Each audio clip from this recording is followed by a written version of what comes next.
আপনাদের without any kind of information or notification চলে আসলাম আজকে লাইভে।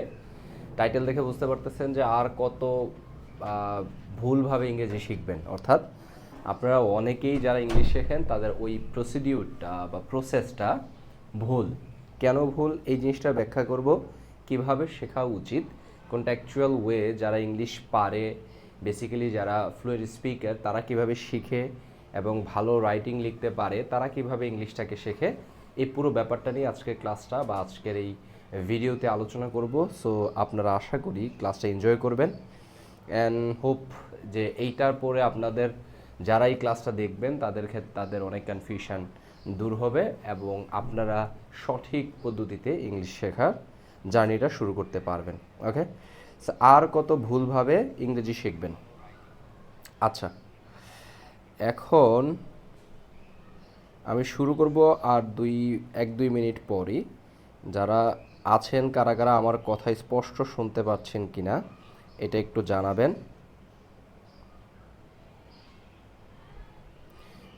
জানাবেন। আমাকে শুনতে পাচ্ছেন কিনা। ওকে, আচ্ছা, আমরা সাধারণত ইংলিশ শিখি কিভাবে? ওকে, আমরা ইংলিশ শিখি কিভাবে এইটা আগে জানতে হবে। প্রথম কথা হচ্ছে আমরা বেশিরভাগ সময়ে ইংলিশ শিখে হচ্ছে নাম দিয়ে। অর্থাৎ নামের ব্যাপারটা আসলে কি? নামের ব্যাপারটা হচ্ছে এমন যে অনেক সময় আমাকে বলে যে ভাই আপনার এই ফ্রি হ্যান্ড রাইটিং বইটাতে এরকম নাই যে কিভাবে সিম্পল থেকে কমপ্লেক্স বাক্য তৈরি করব, কমপ্লেক্স থেকে কম্পাউন্ড বাক্য তৈরি করব, এগুলা কেন নাই? নাম্বার 1। নাম্বার 2, ভাই আপনার এটাতে তো কন্ডিশনাল সেন্টেন্স নাই। এরকম ব্যাপার। আসলে সবই আছে বাট আমি নাম মেনশন করি নাই। আমি I try my level best to make it practical. অর্থাৎ এটাকে প্র্যাকটিক্যাল করার চেষ্টা করছি। কিভাবে করার চেষ্টা করছি একটু দেখেন। অনেকে বলতেছে সিম্পল থেকে কমপ্লেক্স নাই। আছে, কিভাবে আছে? আচ্ছা, আমরা দো অলদু দিয়ে যে বাক্যগুলো তৈরি করি, দো অলদু যে বাক্যগুলো তৈরি করি এই বাক্যটা হচ্ছে কমপ্লেক্স বাক্য। এখন আপনারা বলেন ভাই আপনার এখানে তো ডিপেন্ডেন্ট ক্লজ ইন্ডিপেন্ডেন্ট ক্লজ নাই। হ্যাঁ নাই, ডিপেন্ডেন্ট ক্লজ ইন্ডিপেন্ডেন্ট ক্লজ আমার জানা কি দরকার? আমরা দো অল দুটা কখন কিভাবে ব্যবহার করা হয়, কোন সিচুয়েশনে কোন অর্থে ব্যবহার করা হয়, এইটা আমরা যদি শিখতে পারি তাইলে তো আমার ইংলিশ শেখার পারপাসটা হয়ে গেল। এখন দো অল দোর ভিতরে ধরেন দো দিয়ে যে বাক্যটা তৈরি করলাম, এখানে একটা বাক্য আর একটা বাক্য, এই বাক্যটাকে আমরা ডিপেন্ডেন্ট ক্লজ বলি, অর্থাৎ এটা নির্ভরশীল। এটাকে আমরা ইন্ডিপেন্ডেন্ট ক্লজ বলি।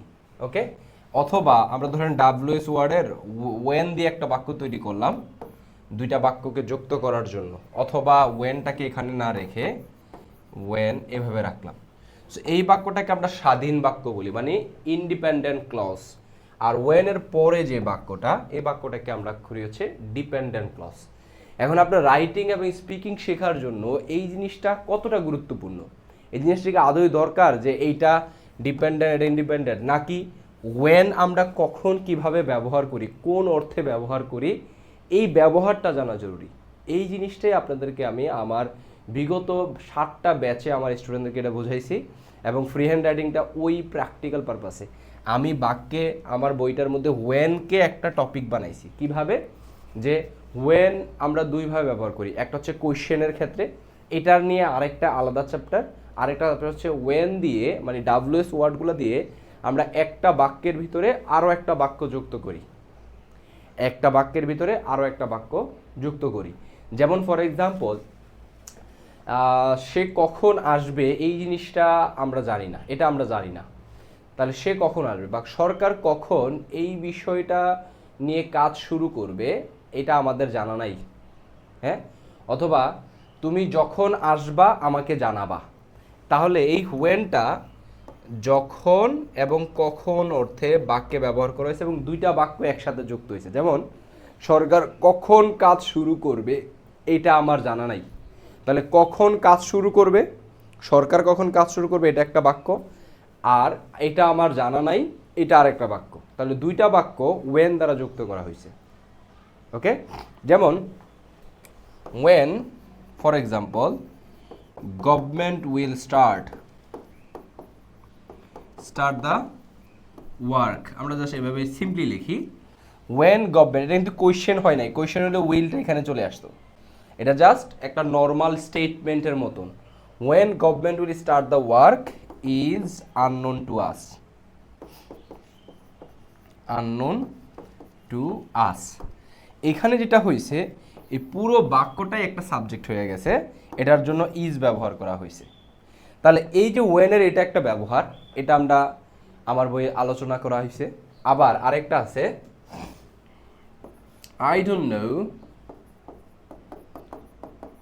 know when he will come.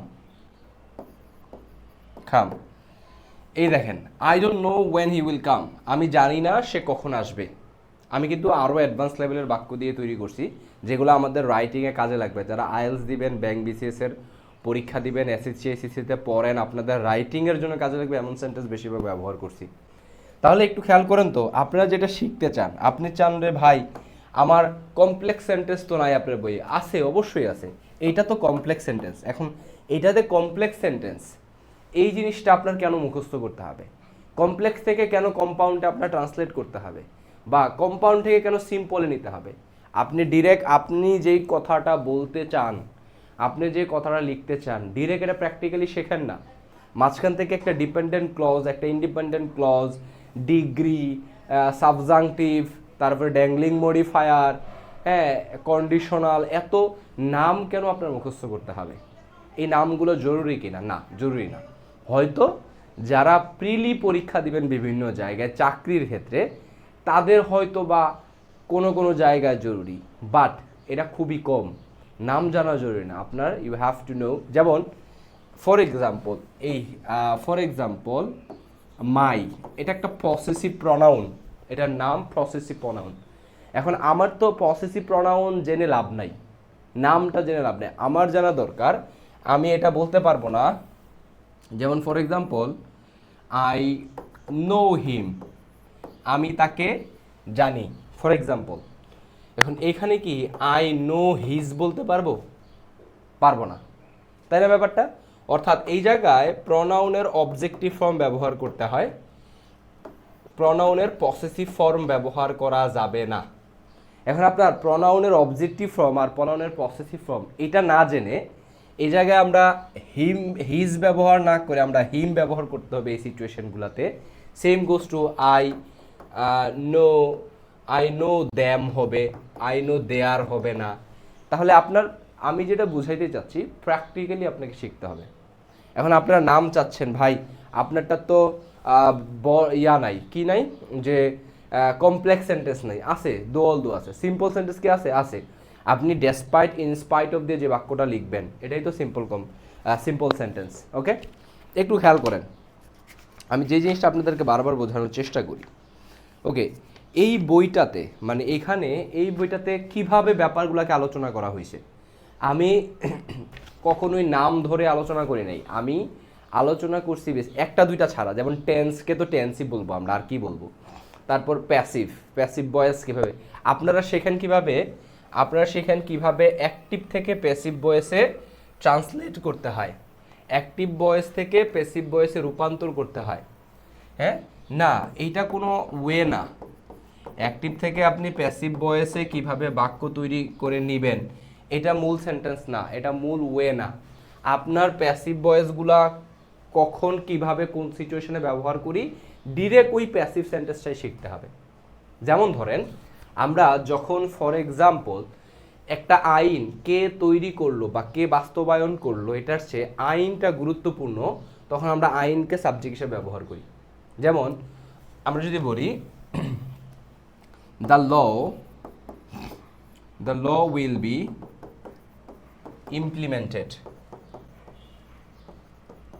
implemented soon।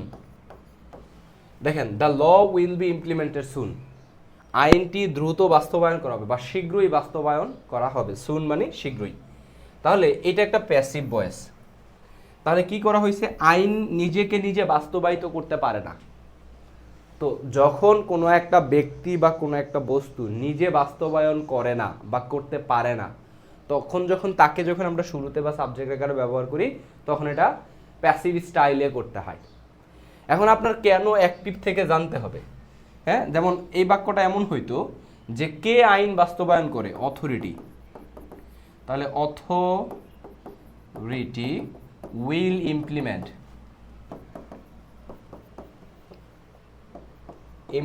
The law. For example, আমি পুরোপুরি লিখতেছি না ঠিকভাবে। তাহলে দেখুন, authority will implement the law. আপনারা কি করেন, ট্রান্সলেট করা শিখেন। কিভাবে?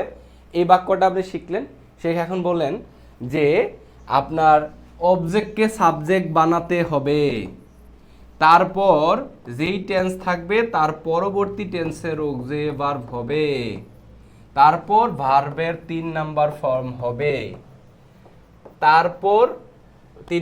হবে, তারপর সাবজেক্টকে অবজেক্টে বাই দিয়ে বসাতে হবে। কেন রে ভাই? এইভাবে কেন শিখতে হবে? এবং আপনার প্যাসিভ ভয়েসের ক্ষেত্রে সবসময় অবজেক্ট কার দ্বারা কাজটা করা হয় সেটা সবসময় উল্লেখ করে না বা করা দরকার পড়ে না। কিন্তু you have to understand your পারপাসটা কি। দেখবেন অনেক সময় সংবাদ সম্মেলনে ধরেন একজন মন্ত্রী জিজ্ঞাসা করলো একজন সাংবাদিক যে ভাই স্যার আইনটা কি বাস্তবায়ন করা হবে? তো তখন মন্ত্রী বলল যে আইনটা দ্রুত বাস্তবায়ন করা হবে। মন্ত্রী এটা বলে নাই যে আমরা আইনটা বাস্তবায়ন করব, বলছে আইনটি বাস্তবায়ন করা হবে। এখন আইন কি নিজেকে নিজে বাস্তবায়িত করতে পারে? পারে না। তাহলে তখন আইন, যেহেতু আমি আগে বলতেছি আইনকে গুরুত্ব দিচ্ছি, তাহলে আইনকে সাবজেক্ট হিসেবে যেহেতু বসাচ্ছি, সো প্যাসিভ স্টাইলে হবে। তাহলে বাস্তবায়ন করা হবে, এটাকে আমরা বলতে দ্য ল। তো করা হবে উইল বি, বাস্তবায়ন করা মানে ইমপ্লিমেন্ট, এটা হবে implemented, the law will be implemented. এখন আমাদের দ্বারা আইনটি বাস্তবায়ন করা হবে, the law will be implemented by us. By, তখন বাই এর পরে অবজেক্টিভ ফর্ম বসাই আমরা, বাই আস, আমাদের দ্বারা বাস্তবায়ন করা হবে। বাই আসটা অনেক সময় দেয় না, কারণ এটা গুরুত্বপূর্ণ না। এখন আপনারা বলতে পারেন ভাই আমরা আইনটি বাস্তবায়ন করব আর আইনটি আমাদের দ্বারা বাস্তবায়ন করবে, দুইটার মধ্যে পার্থক্য কি? আমরা তাহলে আমরা আইনটি বাস্তবায়ন করব এভাবে বলতে পারি। হ্যাঁ পারি। তাহলে ওইটার কেন দরকার যে আইনটি আমাদের দ্বারা বাস্তবায়ন করা হবে? কারণ হচ্ছে এখানে আইনটা গুরুত্বপূর্ণ, কে বাস্তবায়ন করবে এটা গুরুত্বপূর্ণ না। তাহলে আইনকে সামনে বসাইছি। আপনারা যেটা শিখেন, আমি যে জিনিসটা বোঝানোর চেষ্টা করতেছি, আপনারা শেখেন অ্যাক্টিভ থেকে প্যাসিভ ভয়েসে কিভাবে রূপান্তর করব। This is the bullshit way to learn English. আপনারা শেখেন সিম্পল থেকে কমপ্লেক্সে নেওয়ার সিস্টেম। কমপ্লেক্সের সিস্টেম কেন রে ভাই? ডিরেক্ট কমপ্লেক্স সেন্টেন্সটা শেখেন না। আপনি বলতে চাচ্ছেন এরকম যে যদিও এই মুহূর্তে আমাদের হাতে যথেষ্ট সময় নাই, তবুও আমরা এই সংস্কারটি দ্রুত বাস্তবায়ন করতে চাই। তাহলে যদিও কথাগুলোকে আমরা দো অল দু দিয়ে তৈরি করি, তা আমার বইয়েতে দো অল দু একটা চ্যাপ্টার, দো অল দু। এবার কি করলাম, এই দো অল দুর ব্যবহার আপনারা যারা বইটা কিনছেন তারা জানবেন যে কিভাবে আলোচনা করছি। হ্যাঁ, প্রত্যেকটা টপিকেরই যেটা করা হয়েছে, প্রথমে ব্যবহার আলোচনা করছি যে দো অল দু কোথায় কিভাবে আমরা কোন অর্থে ব্যবহার করি। তারপর দো অল দু দিয়ে একটা উদাহরণ দেওয়া হয়েছে, ওই উদাহরণটা আবার ব্যাখ্যা করছি যে এই উদাহরণে দো অল দুটা কোন স্টাইলে কিভাবে ব্যাখ্যা করছি। আমি যে উপরে ব্যবহারটা দিলাম ওই ব্যবহার অনুসারে বাক্যে ব্যবহার হয়েছে কিনা ব্যবহার দিলাম। তারপরে কি হইলো, আরও কিছু উদাহরণ। এবার ওই উদাহরণে 5-7টা উদাহরণ দেওয়া হয়েছে, ওই উদাহরণে যেই সেন্টেন্সগুলো আছে এগুলোর বাংলা অর্থ এবং ওই সেন্টেন্সের ভিতরে যে ভোকাবুলারিগুলো আছে ওই ভোকাবুলারিগুলোর উচ্চারণ সহ বাংলা অর্থ। তাহলে আপনার এই দো অল দু একটা কমপ্লেক্স সেন্টেন্স, আপনার সিম্পল থেকে কমপ্লেক্সে কেন নিতে জানতে হবে? তাইলেই তো আপনার প্রসেসটা কঠিন হয়ে যায়। এটা তো রাইটিংয়ের আসল স্টাইল না। আপনি শিখবেন কি, যে ফর এক্সাম্পল আমরা এরকম অনেক সময় বলি যে আমি এই কাজটা করার পরিবর্তে ওই কাজটা করব। তাহলে এই যে পরিবর্তে অর্থে আমরা ইনস্টিড অফ ব্যবহার করি, ওকে। তাহলে এই ইনস্টিড অফ কিভাবে বাক্যে ব্যবহার করলাম? ইনস্টিড অফ একটা টপিক। ধরুন আপনি বললেন হ্যাঁ জনসংখ্যার দিক থেকে বাংলাদেশ অর্থনৈতিক দিক থেকে বাংলাদেশ পাকিস্তানের চেয়ে এগিয়ে আছে, ফর এক্সাম্পল। তো পাকিস্তানের চেয়ে এগিয়ে আছে, হ্যাঁ, এইটার ক্ষেত্রে আমরা চেয়ে অর্থে দেন ব্যবহার করি। তাহলে আমার বইয়ে দেন একটা আলাদা টপিক। একজনের চেয়ে আরেকজন ভালো, একজনের চেয়ে আরেকজন বেটার, একজনের চেয়ে আরেকজন বেশি এগিয়ে, একজনের চেয়ে আরেকজন কম পিছিয়ে, এরকম আমরা তুলনা করার জন্য দেন ব্যবহার করি। আবার আরেকটা শব্দ বলছিলাম যে অর্থনৈতিক দিক থেকে, তাহলে অর্থনীতি মানে তো ইকোনমি, কিন্তু এই যে দিক থেকে বুঝাইলাম, এটার জন্য আমরা ব্যবহার করি ইন টার্মস অফ। তাহলে আমার বইয়ে এই ইন টার্মস অফ একটা টপিক। তাহলে আসেন, আমরা আরও অনেক সময় বলি না যে দারিদ্রতা সহ বাংলাদেশ অনেক ধরনের সমস্যায় জর্জরিত। এই যে আমি বললাম বাংলাদেশ অনেক ধরনের সমস্যায় জর্জরিত, এটা একটা সিম্পল সেন্টেন্স, নর্মালি টেন্সে এটা আলোচনা করা হয়েছে। তাহলে বললাম যে দারিদ্রতা সহ অথবা ধরেন দুর্নীতি সহ বাংলাদেশ বিভিন্ন সমস্যায় জর্জরিত। তাহলে দুর্নীতি সহ যে বললাম, এই শহর জন্য আমাদের লাগবে ইনক্লুডিং। আমি একটু বাক্যটা লিখি, তাহলে আমার বইয়ে ইনক্লুডিং একটা চ্যাপ্টার, অর্থাৎ ইনক্লুডিং নিজে একটা টপিক,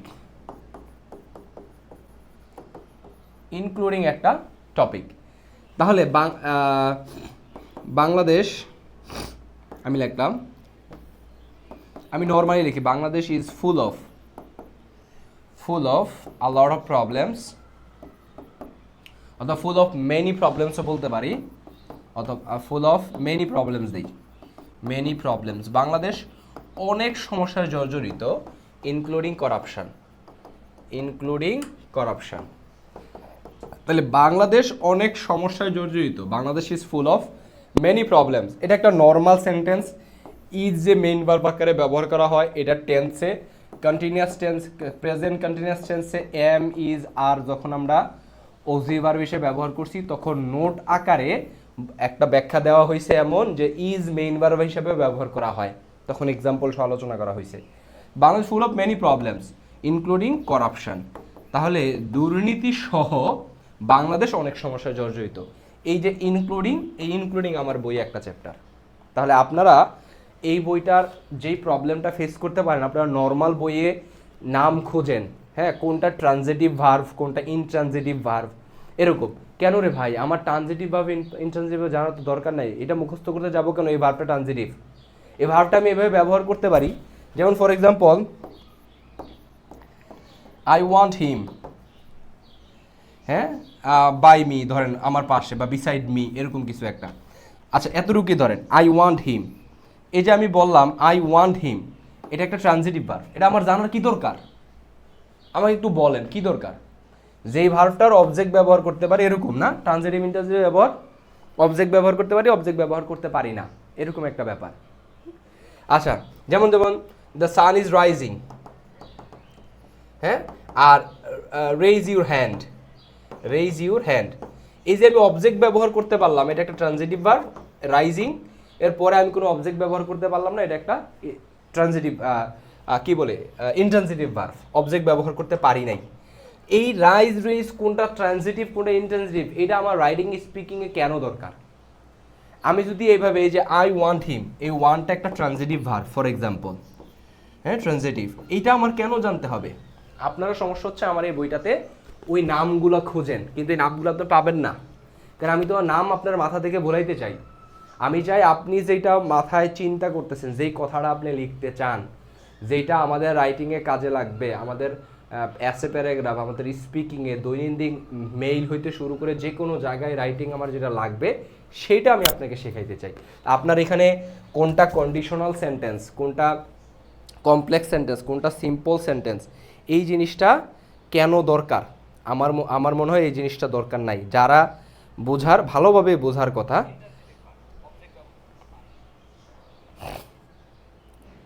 হ্যাঁ,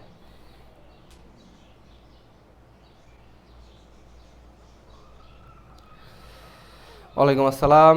আচ্ছা, ওকে, when government will start the work is unknown to us. Exactly, in spite of his illness he couldn't join the iftar party. এই যে in spite of ব্যবহার করছেন, এটাকে চাইলে আমরা দোয়াল দুতেও বলতে পারি, হ্যাঁ, দো হি ওয়াজ ইল, আর তারপরে হি couldn't join the party, iftar party, হ্যাঁ, সে ইফতার পার্টি জয়েন করতে পারে নাই। তাহলে আমার কেন এই দোয়াল দু দিয়ে বাক্যটাকে সিম্পলে এইভাবে করে ট্রান্সলেট করে জানতে হবে।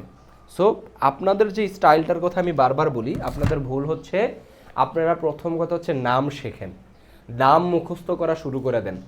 ইংলিশ যা প্র্যাকটিক্যাল ব্যবহারটা জানেন না। হ্যাঁ, ব্যবহারটা আপনারা জানেন না। যেমন ধরেন আপনারা মুখস্থ করেন এভাবে যে enough plus noun, enough plus noun, আপনারা মুখস্থ করেন অ্যাডজেক্টিভ প্লাস এনাফ। না, এটা জানার আপনার দরকার নাই। আপনার জানা দরকার এনাফ মানি। হ্যাঁ, এটা একটু করে থাকলো, কিন্তু এটা মুখস্থ করা দরকার নাই। আপনি মুখস্থ করবেন কোনটা? Enough money, enough idea, enough suggestion. তাহলে দেখেন ইনাফের পরে সাজেশন হয়েছে, আইডিয়া হয়েছে, মানি হয়েছে, এগুলো সবগুলোই নাউন। তা আপনার তো এগুলো সবগুলা এভাবে আপনার লাগবে। I don't have enough suggestion for you. এই যে আমি বললাম I don't have enough suggestion for you, আমি কিন্তু এভাবে বলি নাই I don't have suggestion enough for you. আমি কথাটা এইভাবে বলি না, আমি বলছি I don't have enough suggestion for you. এখন আপনি মুখস্থ করছেন এনাফ প্লাস নাউন, আচ্ছা আই ডোন্ট হ্যাভ, তারপরে আমি যদি ইনাফ ব্যবহার করি, আচ্ছা তাহলে আগে এনাফ ব্যবহার করতে হবে, তারপরে আমি সাজেশান, হ্যাঁ সাজেশান নাউন, তাহলে সাজেশান পরে ব্যবহার করব। আপনার প্রসেসটা স্লো হয়ে যাচ্ছে না এটাতে? তো কেন আপনি এটাকে স্লো করতেছেন? You have to make it fast, you have to make it faster. Okay, so ব্যাপারটা হচ্ছে এইটা। আপনি কন্টেন্ট লিস্টটা ভালো করে দেখেন, আমি সবগুলা শব্দ ধরে ধরে আলোচনা করছি। এখানে খেয়াল করেন had better, would rather, rather than কীভাবে ব্যবহার করব বাক্যের মধ্যে, অ্যাজ ইফ অ্যাজ দো যেভাবে বাক্যে ব্যবহার করি, should have, could have, would have, must have দিয়ে বাক্য তৈরি।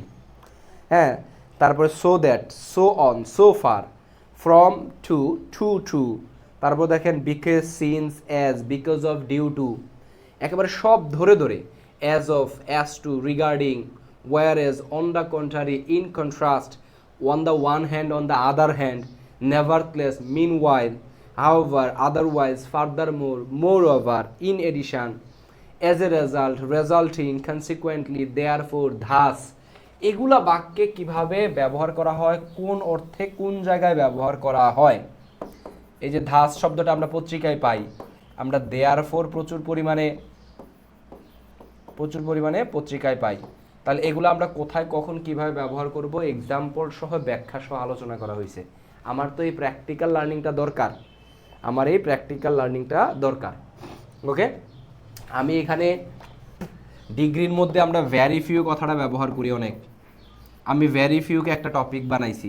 হ্যাঁ, টপিক বানিয়ে কি লিখছি একটু খেয়াল করেন। ভ্যারি ফিউ একেবারে স্বল্প বা সীমিত সংখ্যা বোঝাতে ব্যবহার করা হয়। এটি তুলনা করার সময় খুব কম সংখ্যক বিষয়ে সমতুল্য বৈশিষ্ট্য উল্লেখ করতে ব্যবহার করা হয়। ভেরি ফিউর পরে কাউন্টেবল নাউন হয় এবং সেই নাউনের প্লুরাল ফর্ম হয়। যেমন অনেকগুলা বক্স করে এক্সাম্পল দিছি। ভেরি ফিউ পিপল, খুব কম সংখ্যক মানুষ। ভেরি ফিউ বুকস, হ্যাঁ খুব কম সংখ্যক বই। ভেরি ফিউ অপশনস, খুব কম সংখ্যক বিকল্প। ভেরি ফিউ কার্স, খুব কম সংখ্যক গাড়ি। ভেরি ফিউ চান্সেস, খুব কম সংখ্যক সুযোগ, এরকম। তারপর যেমন দিচ্ছি, there are very few options available for the project, এই প্রকল্পের জন্য খুব কম সংখ্যক বিকল্প আছে। বাক্যটিতে বিকল্প খুব কম পাওয়া বোঝাতে ভেরি ফিউ ব্যবহার করা হয়েছে এবং অপশন নাউনটি প্লুরাল ফর্ম অপশনস ব্যবহার করা হয়েছে। তারপরে আরও কিছু উদাহরণ ব্যবহার করা হয়েছে। Very few artist have created works as influential as those by this renowned painter. Bangla অর্থ দেওয়া হয়েছে, কী দেওয়া হয়েছে? খুব কম সংখ্যক শিল্পী এই বিখ্যাত চিত্রশিল্পীর মতো প্রভাবশালী কাজ তৈরি করেছে, এরকম। Very few restaurants offer dishes as diverse as those found in the world class eatery. খুব কম সংখ্যক রেস্তোরাঁয় বিশ্বমানের খাবারের মতন বৈচিত্র্যময় খাবার পাওয়া যায়। Very few leaders have inspired the mass people like the historical figure. খুব কম নেতাই ঐতিহাসিক ব্যক্তিত্বের মতন গণমানুষকে উদ্বুদ্ধ করেছেন। Very few cities offer the cultural diversity found in this vibrant metropolis.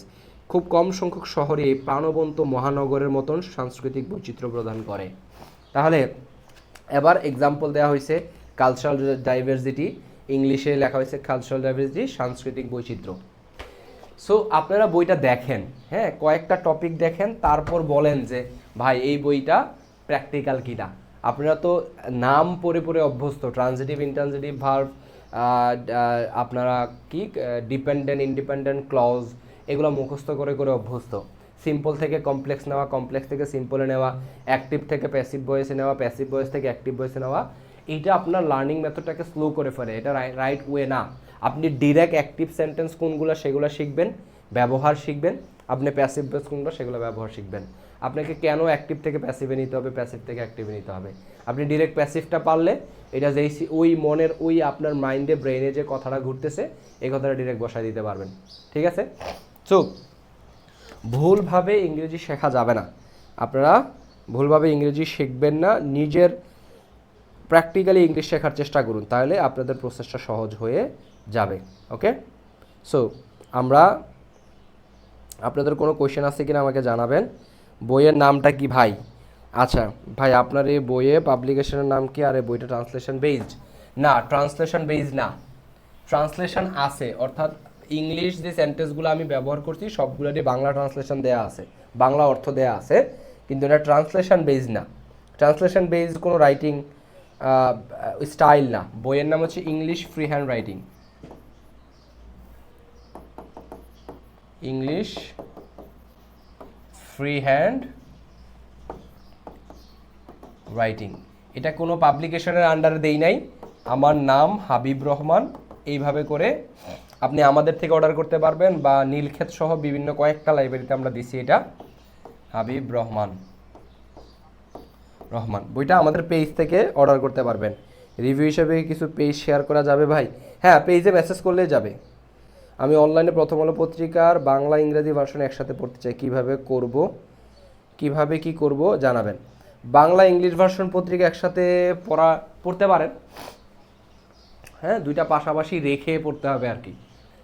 একই ধরনের টপিক সিলেক্ট করতে হবে এবং পড়তে হবে। যেটা করতে হবে শুভ মিলবে না, এটাই স্বাভাবিক, তবে যেটা মিলতে পারে যে আপনার